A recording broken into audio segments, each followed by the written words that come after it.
وَلَقَدْ يَسَّرْنَا الْقُرْآنَ لِلذِّكْرِ فَهَلْ مِن مُّدَّكِرٍ۔ اور ہم نے قرآن کو سمجھنے کے لیے آسان کر دیا، تو کوئی ہے جو سوچے سمجھے۔ صوت القرآن، قرآن کی آواز۔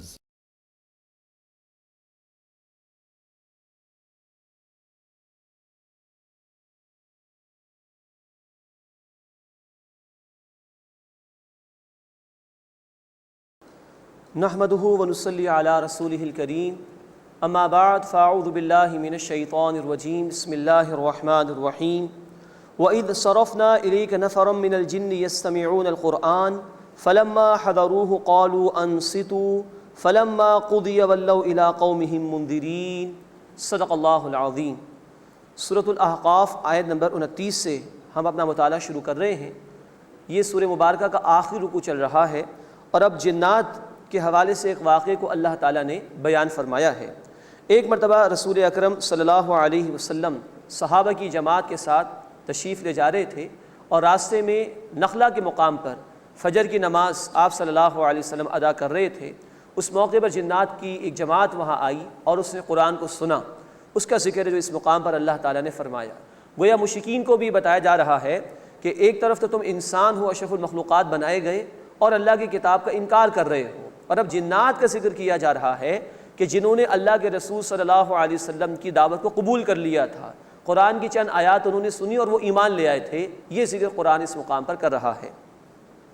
وَإِذْ صَرَفْنَا إِلَيْكَ نَفَرًا مِنَ الْجِنِّ يَسْتَمِعُونَ الْقُرْآنَ، اور یاد کیجئے نبی صلی اللہ علیہ وسلم جب ہم نے جنات کی جماعت کو آپ کی طرف متوجہ کیا، وہ غور سے قرآن کو سنتے تھے۔ فَلَمَّا حَضَرُوهُ، بس جب وہ ان کے پاس حاضر ہوئے، قَالُوا أَنصِتُوا، تو کہا انہوں نے کہ خاموش ہو جاؤ، ایک دوسرے سے کہا خاموش ہو جاؤ۔ فَلَمَّا قُضِيَ، بس جب نماز وہ قرآن کا پڑھنا مکمل ہو گیا، وَلَّوْا إِلَىٰ قَوْمِهِم مُنذِرِينَ، تو وہ اپنی قوم کی طرف لوٹے خبردار کرتے ہوئے۔ اب پہلی بات، جنات نے توجہ سے قرآن کو سنا اور ایک دوسرے سے کہا کہ خاموش ہو جاؤ تاکہ توجہ سے سن سکو۔ یہی قرآن حکیم کی تلاوت کے سننے کا ادب ہے۔ سورہ الاعراف آیت نمبر 204 میں ہمیں کہا گیا اذا قرئ القرآن فاستمعوا له وانصتوا لعلکم ترحمون، جب قرآن پڑھا جائے تو خاموش رہو اور توجہ سے سنو تاکہ تم پر رحم کیا جائے۔ تو جنات نے بھی ان آداب کا خیال رکھا، اور قرآن کا بیان یہ کہ جب وہ تلاوت مکمل ہو گئی قرآن حکیم کی، تو وہ لوٹے اس حال میں اپنی قوم کی طرف کہ وہ خبردار کرنے والے تھے۔ آگے قرآن ان کے الفاظ نقل کر رہا ہے۔ قالوا، انہوں نے کہا، یا قومنا، اے ہماری قوم، انا سمعنا کتابا انزل من بعد موسیٰ، بے شک ہم نے کتاب سنی ہے جو نازل کی گئی ہے موسیٰ علیہ السلام کے بعد، مصدقا لما بین یدیہ، یہ کتاب اپنے سے پہلے والی کتاب کی تصدیق کرتی ہے، یہدی الی الحق، حق کی طرف ہدایت کرتی ہے، وإلی طریق مستقیم، اور سیدھے راستے کی طرف ہدایت دیتی ہے۔ معلوم ہوتا ہے کہ یہ جنات صاحب ایمان تھے جو موسیٰ علیہ السلام کی کتاب تورات کو سن چکے تھے۔ اب یہ کہہ رہے ہیں کہ اب ایک اور کلام اللہ نے نازل فرمایا جو پچھلی کتاب انہیں تورات کی بھی تصدیق کرتا ہے۔ یا قومنا، اے ہماری قوم، اجیبوا داعی اللہ، اللہ کی طرف دعوت دینے والے کی پکار پر لبیک کہو، اسے قبول کرو، وآمنوا بہ، اور اس پر ایمان لاؤ، یغفر لکم من ذنوبکم، اللہ تمہارے گناہوں میں سے تمہیں بخش دے گا، وَيُجِرْكُم مِّنْ عَذَابٍ أَلِيمٍ، اور تمہیں دردناک عذاب سے بچا لے گا۔ وَمَن لَّا يُجِبْ دَاعِيَ اللَّهِ، اور جو اللہ کے پکارنے والے کی، اللہ کی طرف دعوت دینے والے کی بات کو قبول نہیں کرے گا، فَلَيْسَ بِمُعْجِزٍ فِي الْأَرْضِ، تو وہ زمین میں اللہ کو عاجز کرنے والا نہیں ہے، وَلَيْسَ لَهُ مِن دُونِهِ أَوْلِيَاء، اور اس اللہ کے سوا اس کے لیے کوئی حمایتی نہیں۔ أُولَٰئِكَ فِي ضَلَالٍ مُّبِينٍ، یہی لوگ کھلی گمراہی میں ہیں۔ اب یہ ہے جو قرآن نے کہا اس مقام پر کہ یہ جنات تھے، قرآن کی چند آیات سنی ہے انہوں نے نماز فجر میں رسول اکرم صلی اللہ علیہ وسلم کی زبان مبارک سے، لیکن عالم یہ ہے کہ قرآن کے داعی بن گئے اور اپنی قوم کے لوگوں کو خبردار کر رہے ہیں، قبول کر لو اس داعی حق کی دعوت کو تو اللہ تمہارے گناہوں کو بخش دے گا، اور اگر انکار کرو گے تو اللہ تمہیں ہلاک کر دے گا، عذاب سے دوچار کرے گا۔ ہمیں بھی سوچنا چاہیے، اللہ کی کتاب ہمارے سامنے موجود، ہم اللہ کی کتاب کو پڑھتے بھی ہیں، سنتے بھی ہیں، کسی درجے میں سمجھنے کی بھی کوشش کرتے ہیں. ہم کتنا تاثر لیتے ہیں اس کتاب سے, ہماری زندگی میں کتنی تبدیلی آ رہی ہے. یہاں چند آیات سنی ہے جنات نے تو قرآن کے داعی بن گئے. امت کے لوگوں کو سوچنا چاہیے, پورا قرآن ہم سن لیتے ہیں, پڑھ لیتے ہیں, موجود ہے ہمارے پاس, ہمارے اندر کتنی تبدیلی آ رہی ہے. اللہ تعالی ہمیں قرآن کو تھامنے اور اس کے تقاضوں پر عمل کرنے کی توفیق عطا فرمائے, اور اللہ اس قرآن کی برکت سے ہماری انفرادی اور اجتماعی زندگیوں کو تبدیل فرمائے اور ہمیں اپنی اطاعت کا پابند بنا دے. اولم یروا, کیا انہوں نے دیکھا نہیں, ان اللہ الذی خلق السماوات والارض ولم یعی بخلقہن, کہ اللہ ہی ہے جس نے آسمانوں کو اور زمین کو پیدا فرمایا, ولم یعی بخلقہن, اور وہ ان کی تخلیق سے تھکا نہیں. یہ اصل میں بائبل میں بھی الزامات ہیں اور یہودیوں نے بھی کچھ الزامات لگائے. مثال کے طور پر اولڈ ٹیسٹمنٹ میں بک آف ایکسوڈس, کتاب خروج, اس کا چیپٹر نمبر 17 اور اس کی آیت نمبر 21 ہے. وہاں یہ ذکر ہے کہ اللہ نے 6 دنوں میں زمین و آسمان کو پیدا کیا اور پھر اللہ تعالیٰ نے 7ویں دن آرام کیا, معاذ اللہ. اسی طرح بائبل کا جس وقت اسٹینڈرڈ ورژن ہے, کنگس جیمس ورژن, اس میں بھی بات لکھی ہوئی ہے کہ اللہ تعالیٰ نے 6 دنوں میں زمین و آسمان کو پیدا کیا اور 7ویں دن اس نے آرام کیا, معاذ اللہ ثم معاذ اللہ. ولم یعی بخلقہن, اور اللہ ان کی تخلیق سے تھکا نہیں. بقادر, وہ تو قادر ہے, علی ان یحیی الموتى, کہ مردوں کو زندگی عطا فرما دے. بلا, کیوں نہیں, انہ علی کل شیء قدیر, بے شک وہ ہر شے پر قدرت رکھنے والا ہے.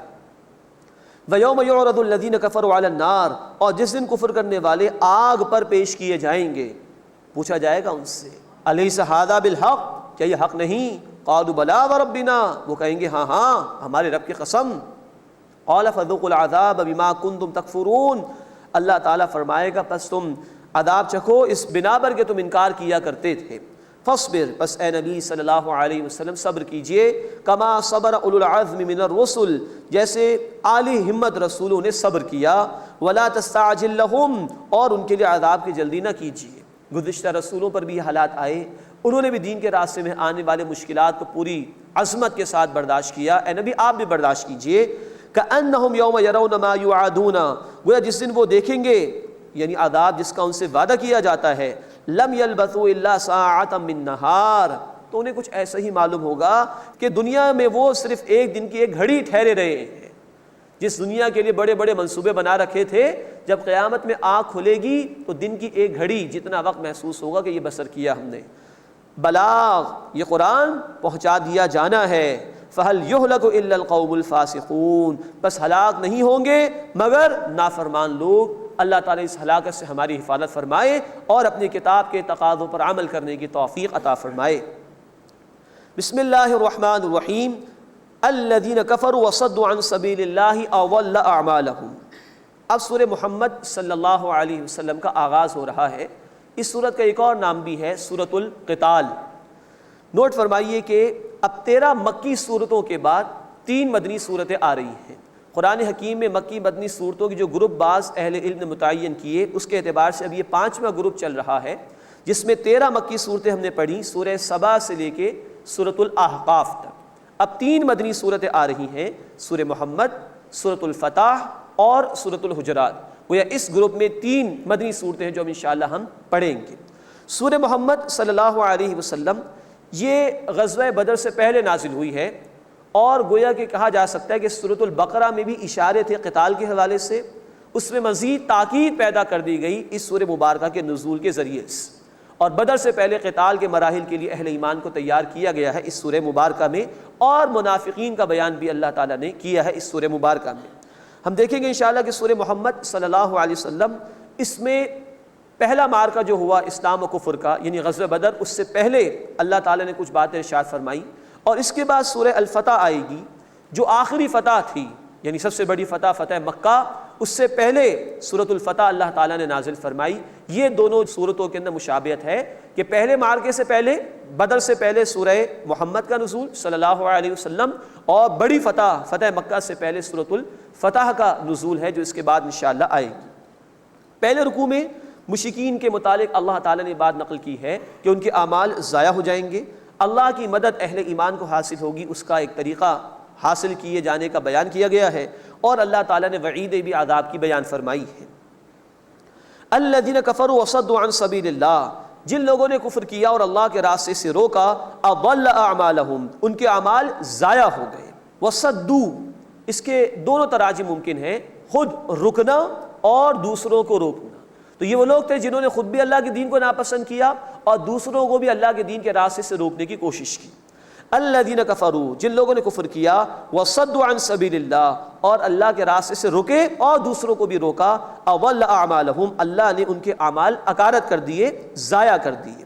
والذین آمنوا وعملوا الصالحات، اور وہ لوگ جو ایمان لائے اور جنہوں نے نیک اعمال کیے، وآمنوا بما نزل علی محمد، اور وہ اس پر ایمان لائے جو محمد کریم صلی اللہ علیہ وسلم پر نازل کیا گیا، وہو الحق من ربہم، اور وہ ان کے رب کی طرف سے حق ہے۔ کفر عنہم سیئاتہم، اللہ نے ان لوگوں سے ان کی برائیاں دور فرما دیں، واصلح بالہم، اور ان کے حال کو سنوار دیا۔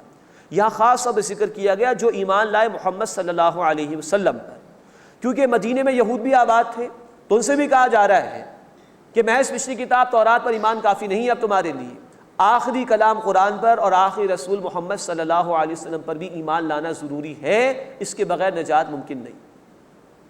ذالک بان الذین کفروا اتبعوا الباطل، یہ اس لیے کہ جن لوگوں نے کفر کیا انہوں نے باطل کی پیروی کی، وان الذین آمنوا اتبعوا الحق من ربہم، اور جو لوگ ایمان لائے انہوں نے اپنے رب کی طرف سے حق کی پیروی کی۔ کذالک یضرب اللہ للناس امثالہم، اسی طرح اللہ تعالیٰ لوگوں کے لیے ان کی مثالیں، ان کے احوال بیان فرماتا ہے۔ اب اس کے بعد قتال کے حوالے سے بڑی اہم ہدایات عطا کی جا رہی ہیں۔ فَإِذَا لَقِيتُمُ الَّذِينَ كَفَرُوا فَضَرْبَ الرِّقَابِ، بس جب اے مسلمانوں تم کافروں کے مقابل ہو جاؤ، جنگ کا میدان ہو تو ان کی گردنیں اڑا دو۔ حَتَّى إِذَا أَثْخَنْتُمُوهُمْ فَشَدُّوا الْوَثَاقَ، یہاں تک کہ جب ان کی خوب خو ریزی کر چکو، اچھی طرح ان کی کمر توڑ دی جائے تو ان کی قید مضبوط کرو، یعنی اس کے بعد پھر تم رسیوں سے باندھ سکتے ہو، قیدی بنا سکتے ہو۔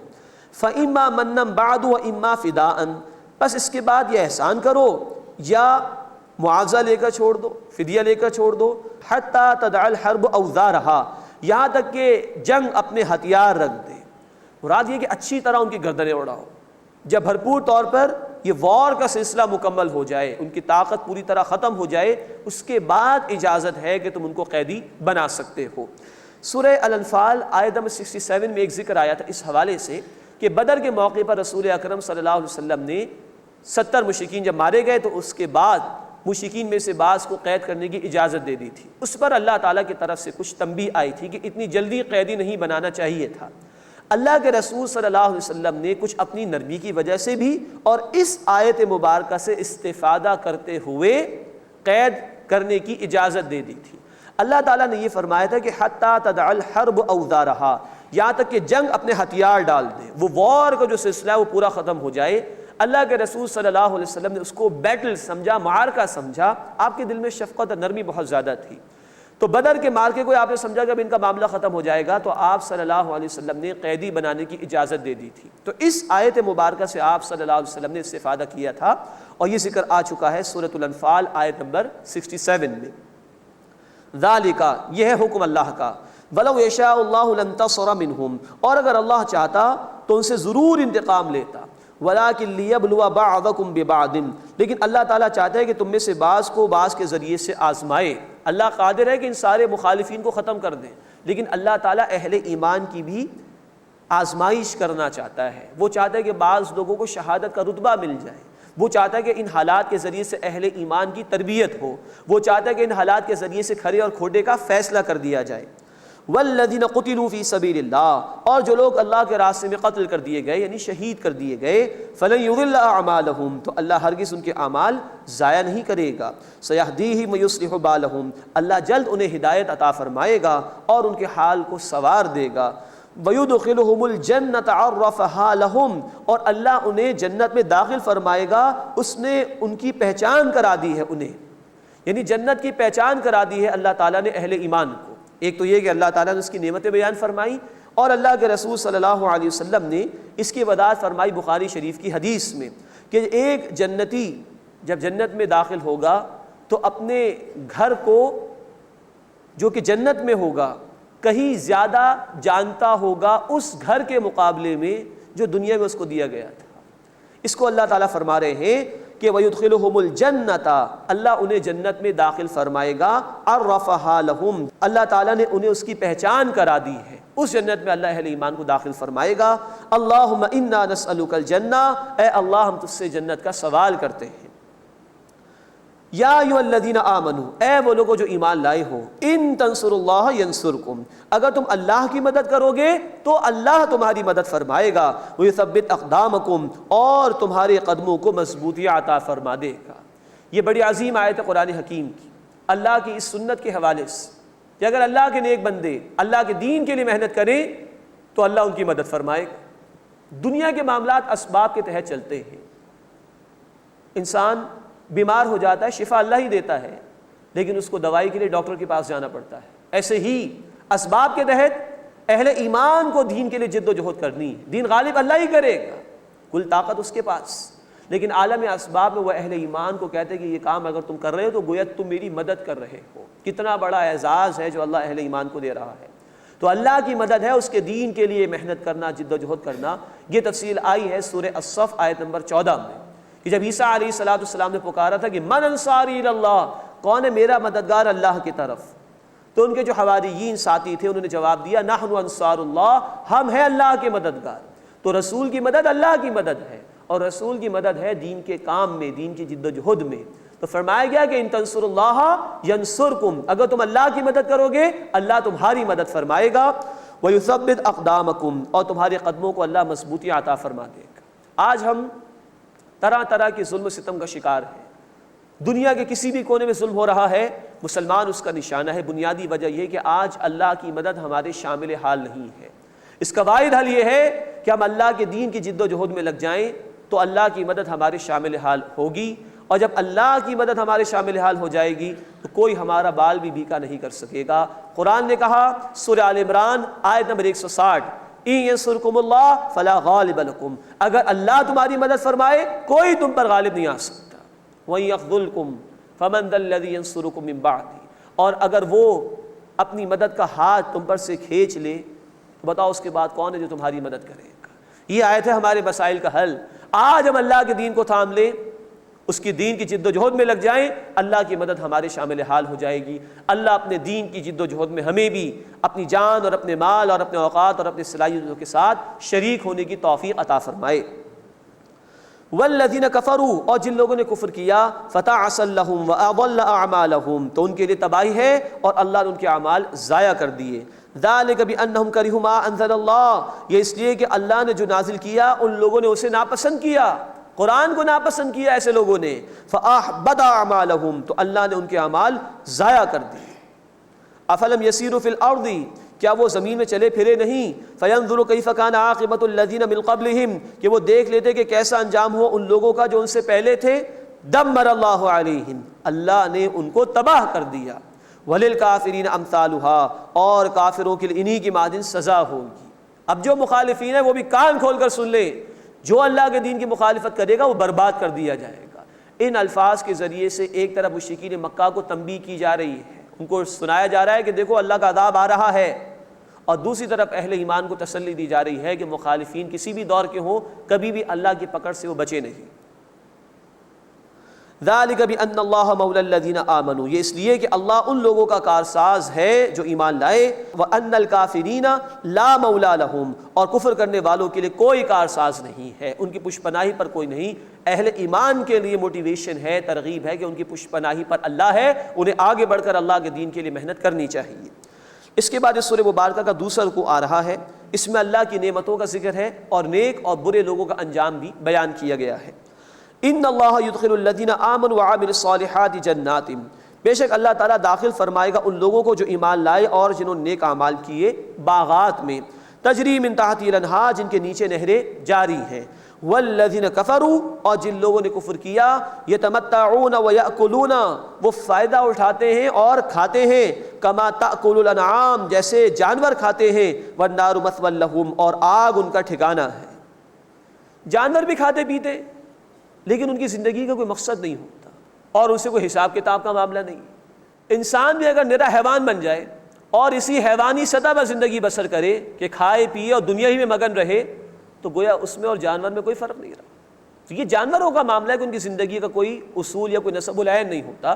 انسان کو اللہ نے عقل و شعور عطا فرمایا کہ والذین کفروا، اور جن لوگوں نے کفر کیا، یتمتعون، وہ فائدہ اٹھاتے ہیں، ویأکلون، اور کھاتے ہیں، کما تأکل الانعام، جیسے جانور کھاتے ہیں، والنار مثوی لہم، اور آگ ان کا ٹھکانہ ہے.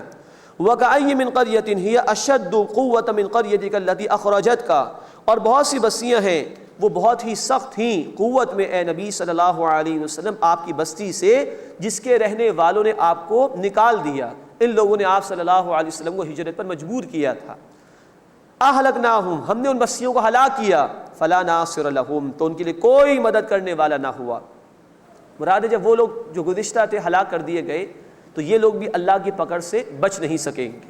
افمن کان علی بینۃ من ربہ، بس کیا جو کوئی اپنے رب کی طرف سے واضح دلیل پر ہو، کمن زین لہ سوء عملہ، کیا اس کی طرح ہو سکتا ہے جسے اس کے عمل کی برائی آراستہ کر کے دکھا دی گئی. واتبعوا اہواءہم، اور انہوں نے اپنی خواہشات کی پیروی کی. یہ شخص روشنی پر ہے، ہدایت پر ہے، اس کی زندگی کا رخ بھی درست ہے، کردار بھی عمدہ ہے، اور دوسرا اندھیرے کے اندر ہے، خواہشات نفسانی کی پیروی کر رہا ہے، کردار بھی عمدہ نہیں ہے. ظاہری بات ہے یہ دونوں برابر نہیں ہو سکتے. اب آگے اب نتائج کا ذکر آ رہا ہے آخرت کے حوالے سے. مثل الجنت التی وعید المتقون، جنت کی کیفیت جس کا وعدہ تقوی اختیار کرنے والوں سے کیا گیا وہ ایسی ہے، فیہا انہار من ماء غیر آسن، کہ اس میں نہریں ہیں اس پانی کی جس میں بدبو نہیں ہوگی، ہمیشہ وہ فریش رہے گا، صاف شفاف رہے گا. وانہار من لبن لم یتغیر طعمہ، اور نہریں ہیں دودھ کی جن کا ذائقہ کبھی بدلنے والا نہیں ہے، وہ بھی ہمیشہ فریش رہے گا. وانہار من خمر لذۃ للشاربین، اور نہریں ہیں شراب کی جو پینے والوں کے لیے سراسر لذت ہوں گی، اس سے نہ کوئی چکر آئیں گے، نہ سر میں درد ہوگا، نہ انسان اول فول کہے گا، بلکہ بالکل پاکیزہ شراب دی جائے گی. وانہار من عسل مصفی، اور نہریں ہیں صاف کیے ہوئے شہد کی. وَلَهُمْ فِيهَا مِن كُلِّ الثَّمَرَاتِ، اور اس میں ان کے لیے ہر قسم کے پھل ہیں. وَمَغْفِرَةٌ مِّن رَبِّهِمْ، اور ان کے رب کی بخشش بھی ہے. كَمَنْ هُوَ خَالِدٌ فِي النَّارِ، کیا یہ شخص اس کی طرح ہو سکتا ہے جو ہمیشہ آگ میں رہنے والا ہے. وَسُقُوا مَاءً حَمِيمًا، اور انہیں گرم کھولتا ہوا پانی پلایا جائے گا. فَقَطَّعَ أَمْعَاءَهُمْ، جو ان کی آنتوں کو ٹکڑے ٹکڑے کر دے گا. وَمِنْهُمْ مَن يَسْتَمِعُ إِلَيْكَ، اور ان میں سے بعض ایسے ہیں جو آپ کی طرف کان لگا کر سنتے ہیں، دکھانے کے لیے لوگوں کو. حَتَّى إِذَا خَرَجُوا مِنْ عِنْدِكَ، یہاں تک کہ جب وہ آپ کے پاس سے نکلتے ہیں، قَالُوا لِلَّذِينَ أُوتُوا الْعِلْمَ مَاذَا قَالَ آنِفًا، تو وہ اہل علم سے کہتے ہیں کہ انہوں نے ابھی کیا کہا. یہ منافقین کی طرف اشارہ ہے کہ وہ نبی صلی اللہ علیہ وسلم کی مجالس میں آتے تھے، توجہ سے سنتے نہیں تھے، باہر نکلتے تھے تو دیگر مخلص صحابہ کرام سے پوچھتے تھے بھائی اللہ کے رسول صلی اللہ علیہ وسلم نے کیا کہا. تو ان کی اس روش کا بیان اس مقام پر ہوا. اولئک الذین طبع اللہ علی قلوبہم، یہ وہ لوگ ہیں کہ جن کے دلوں پر اللہ نے مہر لگا دی. واتبعوا اہواءہم، اور انہوں نے اپنی خواہشات کی پیروی کی. والذین اہتدوا زادہم ھدی وآتاہم تقواہم. اب یہ بڑی خوبصورت آیت ہے قرآن حکیم کی. اور جن لوگوں نے ہدایت اختیار کی اللہ نے انہیں مزید ہدایت عطا فرمائی اور انہیں ان کا تقوی بھی عطا فرمایا. یعنی بندہ پہلا قدم خود لے تو اللہ اسے تھام لیتا ہے اور آگے بڑھنے کی توفیق عطا فرماتا ہے. جیسے ایک بچہ جو سال بھر کا ہو جائے وہ چلنا شروع کرتا ہے، چل نہیں پاتا، لڑک جاتا ہے، تو اس کے والدین اس کو تھام لیتے ہیں اور انگلی پکڑ پکڑ کے اسے چلانا سکھاتے ہیں. یہی معاملہ بندے کا ہے کہ بندہ ایک اسٹیپ آگے لے تو اللہ اسے تھامتا ہے اور ہدایت پر ہدایت عطا فرماتا ہے. وَآتَاهُمْ تَقْوَاهُمْ، اور انہیں ان کا تقوی اختیار کیا، یعنی اللہ نے ان کو یہ جذبہ عطا فرما دیا کہ وہ اللہ کی نافرمانی سے بچنے والے ہو جائیں. فَهَلْ يَنظُرُونَ إِلَّا السَّاعَةَ، بس کیا وہ انتظار کر رہے ہیں قیامت کا، أَن تَأْتِيَهُمْ بَغْتَةً، کہ وہ ان پر اچانک آ جائے. فَقَدْ جَاءَ أَشْرَاطُهَا، تو اس کی علامات تو آ چکی. اللہ کے رسول صلی اللہ علیہ وسلم نے فرمایا، بخاری شریف اور مسلم شریف کی روایت ہے، بُعِثْتُ أَنَا وَالسَّاعَةُ كَهَاتَيْنِ، میں اور قیامت یوں بھیجے گئے ایک ساتھ ساتھ. تو آپ کا تشریف لے آنا ہی آخری رسول کی حیثیت میں قیامت کی ایک بہت بڑی علامت ہے. فَقَدْ جَاءَ أَشْرَاطُهَا، تو اس کی علامات تو آ چکی ہیں. فَأَنَّىٰ لَهُمْ إِذَا جَاءَتْهُمْ ذِكْرَاهُمْ، تو جب وہ ان کے پاس آ جائے گی تو انہیں نصیحت قبول کرنا کہاں فائدہ دے گا. فَعْلَمْ، بس جان لیجئے، أَنَّهُ لَا إِلَٰهَ إِلَّا هُوَ، کہ بے شک اس اللہ کے سوا کوئی معبود نہیں۔ واستغفر لذنبک، اور اے نبی صلی اللہ علیہ وسلم اپنی خطاؤں کے لیے بخشش مانگیے۔ وللمؤمنین والمؤمنات، اور مومن مردوں اور عورتوں کے لیے بھی۔ واللہ یعلم متقلبکم ومثواکم، اور اللہ جانتا ہے لوگوں تمہارے چلنے پھرنے کو بھی اور تمہارے رہنے سہنے کے مقام کو بھی۔ تم عارضی طور پر کہاں ہوتے ہو، تمہارا مستقل ٹھکانہ کہاں ہے، اللہ خوب واقف ہے۔ اس کے بعد اس سورہ مبارکہ کا تیسرا رکوع شروع ہو رہا ہے۔ اس میں منافقین کے فرار اختیار کرنے کا ذکر ہے اور عذاب کی وعید بھی سنائی گئی ہے۔ وَيَقُولُ الَّذِينَ آمَنُوا لَوْلَا نُزِّلَتْ سُورَةٌ، اور جو لوگ ایمان لائے وہ کہتے ہیں کہ کوئی سورت کیوں نہیں اتار دی گئی۔ یہ اشارہ ہے منافقین کی طرف۔ منافقین بھی کیونکہ قانونی طور پر مسلمان ہوتے تھے، اس لیے خطاب یا ایھا الذین آمنوا کے الفاظ میں ہی ہوتا ہے قرآن حکیم میں، لیکن قرآن حکیم کا اسلوب بتا دیا کرتا ہے کہ یہ خطاب منافقین سے ہو رہا ہے جو ایمان کے جھوٹے دعوے دار ہیں۔ وَيَقُولُ الَّذِينَ آمَنُوا لَوْلَا نُزِّلَتْ سُورَةٌ، اور جو لوگ ایمان لائے وہ کہتے ہیں کہ کوئی سورت کیوں نہیں نازل کر دی گئی۔ مراد یہ ہے کہ اللہ کے رسول صلی اللہ علیہ وسلم کی طرف سے اب قتال کے مرحلے کا آغاز ہو رہا ہے، تو یہ لوگ کہہ رہے ہیں کوئی سورت ہی نازل ہو جائے۔ اللہ تعالیٰ کا آگے تبصرہ ہے فَإِذَا أُنزِلَتْ سُورَةٌ مُحْكَمَةٌ، تو جب کوئی صاف معنی والی واضح سورت اتاری جاتی ہے، وَذُكِرَ فِيهَا الْقِتَالُ، اور اس میں قتال یعنی جنگ کا ذکر کیا جاتا ہے، رَأَيْتَ الَّذِينَ فِي قُلُوبِهِم مَرَضٌ، تو اے نبی صلی اللہ علیہ وسلم آپ دیکھیں گے ان لوگوں کو کہ جن کے دلوں میں مرض یعنی نفاق کی بیماری ہے، يَنظُرُونَ إِلَيْكَ نَظَرَ الْمَغْشِيِّ عَلَيْهِ مِنَ الْمَوْتِ، کہ وہ آپ صلی اللہ علیہ وسلم کی طرف اس طرح دیکھتے ہیں جیسے کہ اس شخص کا دیکھنا کہ جس پر بے ہوشی طاری ہو گئی ہو موت کی، گویا ان کو اپنی موت نظر آ رہی ہے۔ اور اسی سورہ محمد صلی اللہ علیہ وسلم کے متصل غزوہ بدر سے پہلے سورۃ البقرہ کا نزول ہو چکا، اس میں قتال کی آیات آ چکی ہیں۔ یہ خامخواہ اس طرح کی باتیں کر رہے ہیں صرف جان چھڑانے کے لیے اور قتال کے مراحل سے فرار اختیار کرنے کے لیے۔ فَأَوْلَىٰ لَهُمْ، تو ہلاکت ہے ان کے لیے۔ طاعۃ وقول معروف، اطاعت کرنا اور عمدہ بات کہنا یہ پسندیدہ اور مطلوب ہے، جیسے اور صحابہ کرام رضی اللہ تعالی عنہم اجمعین انہوں نے کہا۔ سورہ البقرہ آیت 285 میں الفاظ آ چکے، فقالوا سمعنا واطعنا، انہوں نے کہا ہم نے سنا اور ہم نے مانا، تو تم بھی سن چکے ہو، سورۃ البقرہ میں ذکر آ چکا۔ پھر نبی صلی اللہ علیہ وسلم نے مدینے میں آنے کے بعد غزوہ بدر سے پہلے 8 مہمیں روانہ فرمائی تھیں، دستے روانہ فرمائے تھے مشرکین کے راستوں کو بلاک کرنے کے لیے۔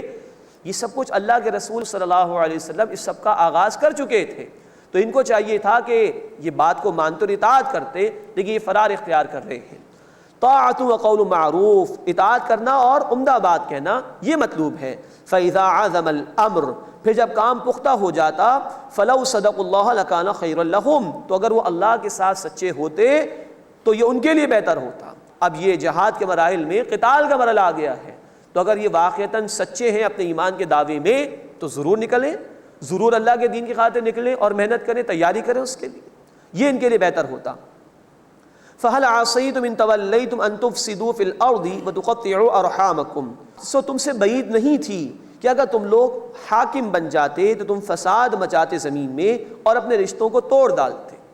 ایک طرف تو یہ منافقین کے حوالے سے بھی کہا جا رہا ہے کہ اگر ان کے ہاتھ میں کہیں حکومت آ جائے تو یہ تو فساد ہی مچائیں گے زمین میں، اور دوسری طرف اس بات کی طرف بھی اشارہ ہے کہ ابھی مسلمانوں کی تربیت ضروری ہے، ابھی نئے نئے لوگ اس اسلام کے دائرے میں داخل ہو رہے ہیں، تربیت کے بغیر کوئی اقدام کر لینا یہ مناسب نہیں ہوگا، اس لیے ابھی تربیت کے مراحل سے گزرنا ضروری ہے، ورنہ بغیر تربیت کے اگر اقتدار مل گیا، حکومت مل گئی، تو امکان ہے کہ فساد ہو جائے زمین کے اندر۔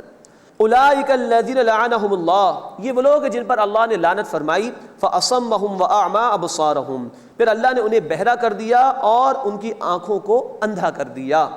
افلا یتدبرون القرآن، کیا وہ قرآن میں غور نہیں کرتے؟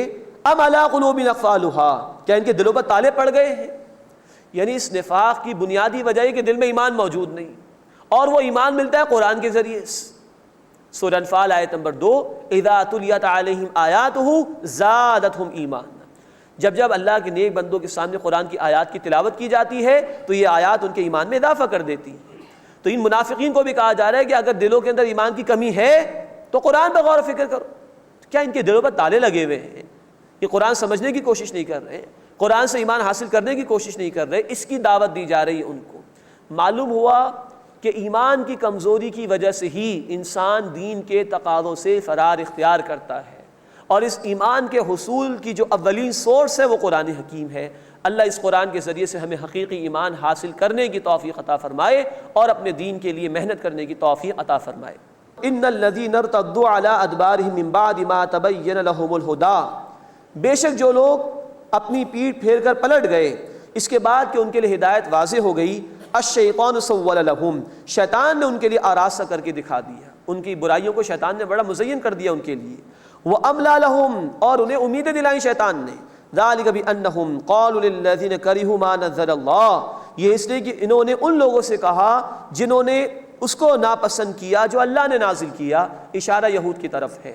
یہ منافقین تعلقات قائم رکھے ہوئے تھے مدینے کے یہودیوں سے، اور ان کو اپنی وفاداری کی امیدیں دلایا کرتے تھے، وعدے دیا کرتے تھے۔ تو ناپسند کرنے والے اللہ کے کلام کو یہود ہیں، ان سے یہ منافقین کہتے تھے سنطیعکم فی بعض الامر، ہم ان قریب تمہارا کہنا مان لیں گے بعض باتوں میں، واللہ یعلم اسرارہم، اور اللہ ان کی خفیہ باتوں کو خوب جانتا ہے۔ فکیف اذا توفتہم الملائکۃ یضربون وجوہہم وادبارہم، تو بس کیا حال ہوگا یا فرشتے ان کی روح قبض کریں گے، مارتے ہوں گے ان کے چہروں اور ان کی پیٹھوں پر۔ ذالک بانہم اتبعوا ما اسخط اللہ، یہ اس لیے کہ انہوں نے اس کی پیروی کی جس نے اللہ کو ناراض کر دیا، وَكَرِهُوا رِضْوَانَهُ، اور انہوں نے اللہ کی رضا کو ناپسند کیا، فَأَحْبَطَ أَعْمَالَهُمْ، تو اللہ نے ان کے اعمال ضائع کر دیے۔ یہ منافقین کا بیان کہ انہوں نے یہود کو پسند کیا، ان کی پیروی کی اور اللہ کی ناراضگی کو مول لیا، اللہ کی رضا کو پسند نہیں کیا، تو اللہ نے ان کے اعمال کو ضائع فرما دیا۔ اب اس کے بعد اس سورہ مبارکہ کا چوتھا رکوع آ رہا ہے، اس میں منافقین کے طرز عمل پر نکیر کی گئی ہے اور دنیا کی محبت کی نفی کی گئی ہے۔ ام حسب الذین فی قلوبہم مرض، کیا وہ لوگ جن کے دلوں میں مرض ہے یعنی نفاق کی بیماری، انہوں نے گمان کر لیا ہے اللہ یخرج اللہ اضغانہم، کہ اللہ تعالیٰ ہرگز ان کے کینوں کو ظاہر نہیں فرمائے گا، کیا یہ سمجھ رہے ہیں کہ اللہ کی پکڑ نہیں ہوگی ان پر؟ وَلَوْ نَشَاءُ لَأَرَيْنَاكَهُمْ فَلَعَرَفْتَهُمْ بِسِيمَاهُمْ، اور اگر ہم چاہیں تو اے نبی صلی اللہ علیہ وسلم آپ انہیں ان کے چہروں سے پہچان لیں گے، وَلَتَعْرِفَنَّهُمْ فِي لَحْنِ الْقَوْلِ، اور آپ ضرور انہیں ان کے طرز کلام سے پہچان لیں گے۔ اس لیے کہ جو حقیقی مومن ہوتا ہے وہ باتیں کم کرتا ہے، عمل زیادہ کرتا ہے، اور جو ایمان کے جھوٹے دعوے دار ہوتے ہیں وہ باتیں زیادہ کرتے ہیں، عمل نہیں کرتے۔ تو اے نبی آپ ان کو ان کے طرز عمل سے ہی پہچان لیں گے، ان کی گفتگو سے پہچان لیں گے۔ واللہ یعلم اعمالکم، اور اللہ تمہارے اعمال کو جانتا ہے۔ وَلَنَبْلُوَنَّكُمْ حَتَّى نَعْلَمَ الْمُجَاهِدِينَ مِنْكُمْ الصَّابِرِينَ، اور ہم ضرور تمہاری آزمائش کریں گے یہاں تک کہ ہم ظاہر کر دیں کون ہے تم میں سے جہاد کرنے والے اور صبر کرنے والے۔ یہ آزمائشیں ضرور آتی ہیں اللہ تعالیٰ کی طرف سے، ہم پڑھ چکے ہیں سورۃ البقرہ آیت 155 میں کہ آزمائشیں ضرور آئیں گی، اور ہم پڑھ چکے ہیں سورہ البقرہ آیت نمبر 214 میں کہ آزمائشوں سے گزرے بغیر جنت کا تصور نہ کرو، جنت کی طرف جانا ہے تو ان مشکلات سے گزرنا ہوگا۔ وَلَنَبْلُوَنَّكُمْ حَتَّى نَعْلَمَ الْمُجَاهِدِينَ مِنْكُمْ الصَّابِرِينَ، اور ہم ضرور تمہاری آزمائش کریں گے یہاں تک کہ ہم ظاہر کر دیں کہ کون ہے تم میں سے جہاد کرنے والے اور صبر کرنے والے۔ وَنَبْلُوَ أَخْبَارَكُمْ، اور ہم تمہارے حالات کی جانچ پڑتال کریں گے۔ ان الذین کفروا وصدوا عن سبیل اللہ، بے شک جن لوگوں نے کفر کیا اور اللہ کے راستے سے روکا، وشاقوا الرسول، اور انہوں نے رسول صلی اللہ علیہ وسلم کی مخالفت کی، من بعد ما تبین لهم الہدی، اس کے بعد کہ جب کہ ان پر ہدایت واضح ہو گئی، لَيَضُرُّ اللَّهَ شَيْئًا، وہ اللہ کا ہرگز کچھ بھی بگاڑ نہیں سکیں گے، وَسَيُحْبِطُ أَعْمَالَهُمْ، اور جلد اللہ ان کے اعمال کو ضائع کر دے گا۔ یا ایھا الذین آمنوا، اے وہ لوگوں جو ایمان لائے ہو، اطیعوا اللہ واطیعوا الرسول، اطاعت کرو اللہ تعالیٰ کی اور اطاعت کرو رسول اللہ صلی اللہ علیہ وسلم کی، ولا تبطلوا اعمالکم، اور اپنے اعمال کو ضائع نہ کرو۔ یہاں بتایا جا رہا ہے کہ اگر ہمارے اعمال اللہ کے حکم کے مطابق نہ ہو اور رسول اللہ صلی اللہ علیہ وسلم کے طریقے کے مطابق نہ ہو تو یہ اعمال ضائع ہو جائیں گے۔ کوئی عمل بھی انسان کر رہا ہو، نیکی ہی کیوں نہ ہو، یہ دیکھنا لازمی ہے کہ اللہ کا حکم اور اس کے حبیب صلی اللہ علیہ وسلم کا طریقہ کیا ہے۔ ان الذین کفروا وصدوا عن سبیل اللہ، بے شک وہ لوگ جنہوں نے کفر کیا اور اللہ کے راستے سے خود بھی رکے اور دوسروں کو بھی روکا، ثم ماتوا وهم کفار، پھر وہ مر گئے اس حال میں کہ وہ کافر تھے، فلن یغفر اللہ لهم، بس اللہ ہرگز انہیں معاف نہیں فرمائے گا۔ فلا تہنوا، بس اے مسلمانوں تم سستی نہ کرو، وَتَدْعُوا إِلَى السَّلْمِ اور تم خود صلح کی طرف نہ بلاؤ، وَأَنْتُمُ الْأَعْلَوْنَ اور تم ہی غالب رہو گے، وَاللَّهُ مَعَكُمْ اور اللہ تمہارے ساتھ ہے، وَلَن يَتِرَكُمْ أَعْمَالَكُمْ اور ہرگز تمہارے اعمال میں کمی نہیں کرے گا۔ اب یہاں مسلمانوں کو موٹیویٹ کیا جا رہا ہے۔ یہ سورہ مبارکہ غزوہ بدر سے پہلے نازل ہوئی، جس میں موٹیویٹ کیا گیا اہل ایمان کو، تو کہا تم کمزوری نہ دکھاؤ اور خود جھک کر صلح نہ کرو۔ صلح بھی پسندیدہ ہے ہمارے دین میں، لیکن ایسی صلح نہیں کہ دشمن تمہیں بڑا ہی کمزور سمجھ کے یہ محسوس کرے کہ ہم ان کے اوپر غالب آ گئے ہیں۔ ایسی صلح نہ کرو اور اللہ پر بلیو رکھو، اللہ پر یقین رکھو، وَأَنْتُمُ الْأَعْلَوْنَ تم غالب رہو گے۔ لیکن قرآن نے کہا ہے سورہ آل عمران آیت 139 میں وَأَنْتُمُ الْأَعْلَوْنَ إِن كُنتُم مُؤْمِنِينَ اور تم غالب رہو گے اگر تم ایمان والے ہو گے، ایمان کے تقاضے پورے کر رہے ہو تو غالب رہو گے، اللہ کی مدد شامل حال ہوگی۔ اللہ ہمیں حقیقی ایمان عطا فرمائے اور اس کے بعد اللہ ہمیں اپنے دین کی جد و جہد کی توفیق عطا فرمائے۔ واللہ معکم اور اللہ تمہارے ساتھ ہے، ولن یترکم اعمالکم اور وہ ہرگز تمہارے اعمال میں کمی نہیں کرے گا۔ انما الحیات الدنیا لعب و لہو بے شک دنیا کی زندگی کھیل اور تماشا ہے، یہ گزر جائے گی، عارضی زندگی ہے۔ وَإِن تُؤْمِنُوا اور اگر تم ایمان لاؤ، وَتَتَّقُوا اور تقوی اختیار کرو، یؤتکم اجورکم اللہ تمہیں تمہارے اجر عطا فرمائے گا، ولا یسألکم اموالکم اور تم سے تمہارے تمام مال طلب نہیں کرے گا۔ کچھ کا وہ مطالبہ کرتا ہے کہ اس کے راستے میں لگاؤ، اس کے دین کے لیے لگاؤ، سب کا نہیں۔ ان یسألکموہا فیحفکم اگر وہ تم سے تمہارے سارے مال طلب کر لے اور اصرار کرے تبخلوا تو تم بخل کرو گے، کنجوسی کرو گے، سب کا مطالبہ نہیں کیا اس نے۔ ویخرج ادغان ظاہر فرما دے گا تمہاری کھوٹ کو، جو کچھ تمہارے دلوں میں کوئی کینہ ہوگا، کوئی کھوٹ ہوگی، اللہ اس کو ظاہر فرما دے گا۔ تو اس مال کے مطالبات کے ذریعے سے بھی اللہ آزمائش کرتا ہے کہ آیا اس بندے کے دل میں اللہ اور اس کے دین کی محبت ہے یا یہ مال کو محبوب بنا کر بیٹھا ہوا ہے۔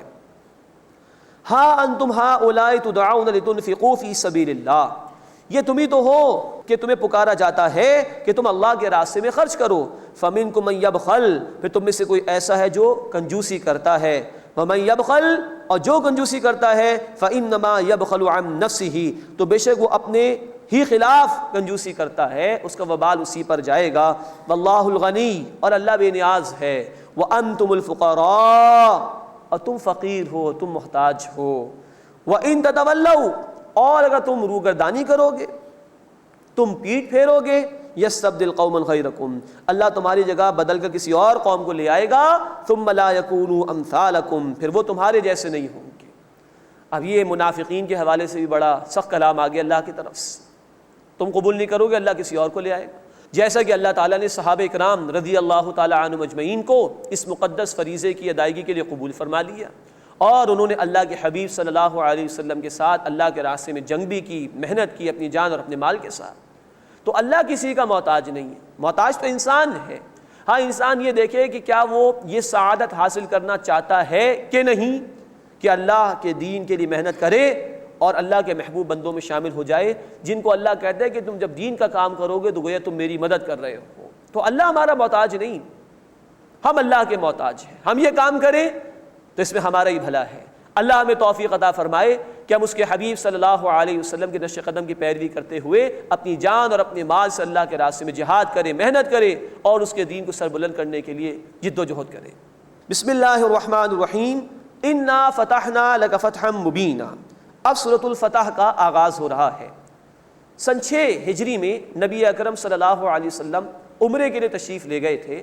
اللہ تعالیٰ نے خواب آپ صلی اللہ علیہ وسلم کو دکھایا تھا اور 1400 صحابہ اکرام آپ کے ساتھ تھے۔ جب آپ تشریف لے گئے تو ایک مقام پر مشرکین نے روک لیا اہل ایمان کو، حدیبیہ کا مقام تھا، اور وہاں پہ مسلمانوں اور مشرکین کے درمیان ایک صلح ہوئی۔ صلح اس معنی میں کہ مشرکین نے مسلمانوں کو ایک طاقت تسلیم کر لیا اور یہ طے ہوا کہ 10 سال تک امن رہے گا، کوئی جنگ نہیں ہوگی۔ مسلمان اس سال چلے جائیں سن 6 ہجری میں، اگلے سال آئیں اور عمرہ ادا کر لیں۔ ہاں 2 شرائط ایسی تھی کہ جو مسلمانوں کے خلاف جا رہی تھی، لیکن اللہ کے رسول صلی اللہ علیہ وسلم نے تسلیم فرمائی۔ انہوں نے کہا کہ اگر مدینے سے کوئی مسلمان مکے آ جائے گا ہم اس کو واپس نہیں کریں گے، لیکن مکے سے کوئی اگر مسلمان ہو کر آپ کے پاس آئے گا مدینے میں تو آپ واپس کریں گے۔ تو بظاہر بڑی دب کر یہ صلح تھی۔ بعض صحابہ کرام جن میں ابوبکر صدیق اور عمر فاروق رضی اللہ تعالیٰ عنہما بھی شامل تھے، کہا کہ اللہ کے رسول اتنی دب کر صلح کر رہے ہیں۔ اللہ کے رسول نے کہا کہ یہ اللہ کی طرف سے ہے، اور اسی صلح حدیبیہ کو اللہ تعالیٰ نے اس سورہ مبارکہ کی پہلی آیت میں فتح مبین قرار دیا۔ 1.5 برس تقریباً نبی صلی اللہ علیہ وسلم کو ملا جس میں کوئی جنگ نہیں ہوئی۔ آپ صلی اللہ علیہ وسلم نے اسی دور میں مدینے سے باہر کے دیگر علاقوں کے اندر خطوط روانہ کیے، وفود روانہ کیے، اور بہت بڑے لیول پر مسلمانوں کو اپنی دعوت کو عام کرنے کا موقع ملا۔ 1400 صحابہ تھے سن 6 ہجری میں حدیبیہ کے موقع پر، اور 8 ہجری میں مکہ فتح ہوا۔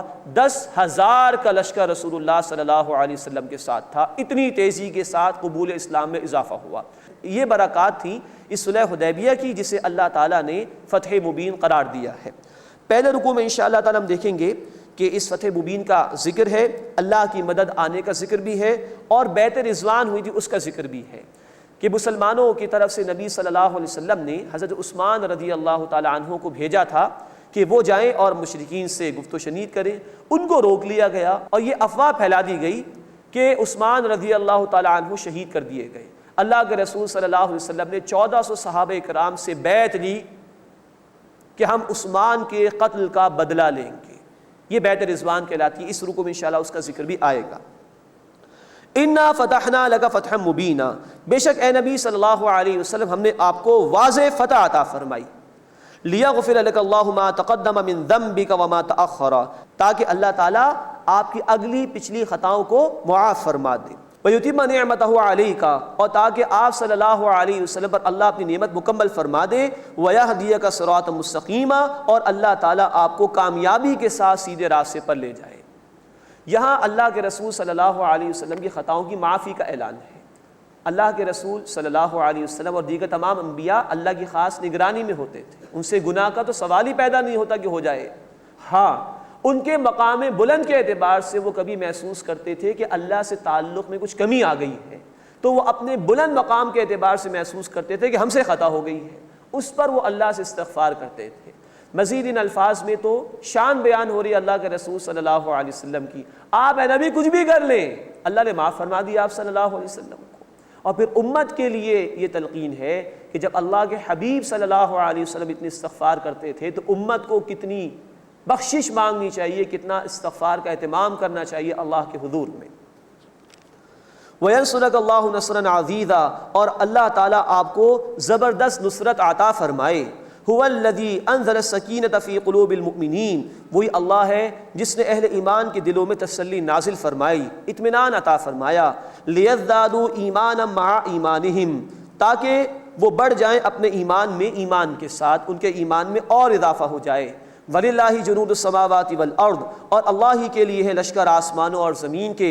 وَكَانَ اللَّهُ عَلِيمًا حَكِيمًا، اور اللہ تعالیٰ خوب علم رکھنے والا، حکمت والا ہے۔ لِيُدْخِلَ الْمُؤْمِنِينَ وَالْمُؤْمِنَاتِ جَنَّاتٍ، تاکہ اللہ تعالیٰ مومن مردوں اور مومن عورتوں کو باغات میں داخل فرمائے، تجری من تحتہا الانہار، جن کے نیچے نہریں جاری ہیں، خالدین فیہا، وہ ان میں ہمیشہ ہمیشہ رہیں گے۔ وَيُكَفِّرَ عَنْهُمْ سَيِّئَاتِهِمْ، اور تاکہ اللہ تعالیٰ ان سے ان کی خطائیں دور فرما دے۔ وَكَانَ ذَلِكَ عِندَ اللَّهِ فَوْزًا عَظِيمًا، اور یہ اللہ تعالیٰ کے نزدیک بڑی کامیابی ہے۔ وَيُعَذِّبَ الْمُنَافِقِينَ وَالْمُنَافِقَاتِ وَالْمُشْرِكِينَ وَالْمُشْرِكَاتِ، اور تاکہ اللہ تعالیٰ عذاب دے منافق مردوں اور منافق عورتوں کو، اور مشرک مردوں اور مشرک عورتوں کو۔ مشرکین تو وہ تھے کہ جنہوں نے حدیبیہ کے مقام پر روک لیا تھا مسلمانوں کو اور عمرہ ادا کرنے نہیں دیا تھا۔ منافقین کا معاملہ یہ تھا کہ وہ مدینے میں بیٹھے رہے اور وہ اب انتظار کر رہے تھے کہ پہلے تو مشرکین آتے تھے یہاں پر، بدر کے موقع پر مشرکین نکل کر آئے، احد کے موقع پر مشرکین نکل کر آئے، یہ تمام باتیں ان کے ذہن میں تھیں۔ انہوں نے سوچا کہ اب تو مسلمان جا رہے ہیں، سن 6 ہجری کا واقعہ ہے، تو اب وہ انتظار کر رہے تھے کہ اب مشرکین اچھی طرح ان کا صفایا کر دیں گے معاذ اللہ۔ اس پر اللہ تعالیٰ فرما رہے ہیں کہ ان مشرکین کو بھی عذاب ہوگا اور منافقین کو بھی۔ الظانین باللہ ظن السوء، اللہ کے متعلق برا گمان کرنے والے، علیہم دائرۃ السوء، انہی پر ہے زمانے کی بری گردش، یعنی یہی اللہ کی طرف سے آنے والے عذاب میں مبتلا ہوں گے۔ وغضب اللہ علیہم، اور اللہ نے ان پر غضب فرمایا۔ ولعنہم، اور اللہ نے ان پر لعنت فرمائی۔ واعد لہم جہنم، اور ان کے لیے جہنم تیار کی۔ وساءت مصیرا، اور یہ برا ٹھکانہ ہے۔ وَلِلَّهِ جُنُودُ السَّمَاوَاتِ وَالْأَرْضِ، اور اللہ ہی کے لیے ہیں آسمانوں اور زمین کے لشکر. وَكَانَ اللَّهُ عَزِيزًا حَكِيمًا، اور اللہ تعالیٰ زبردست ہے، حکمت والا ہے. اللہ تعالیٰ ہمیں اپنے دین کی سمجھ عطا فرمائے اور اس کے حبیب صلی اللہ علیہ وسلم کی طرح ہمیں بھی اپنے دین کی محنت کے لیے قبول فرمائے. آمین یا رب العالمین. وآخر دعوانا ان الحمد للہ رب العالمین.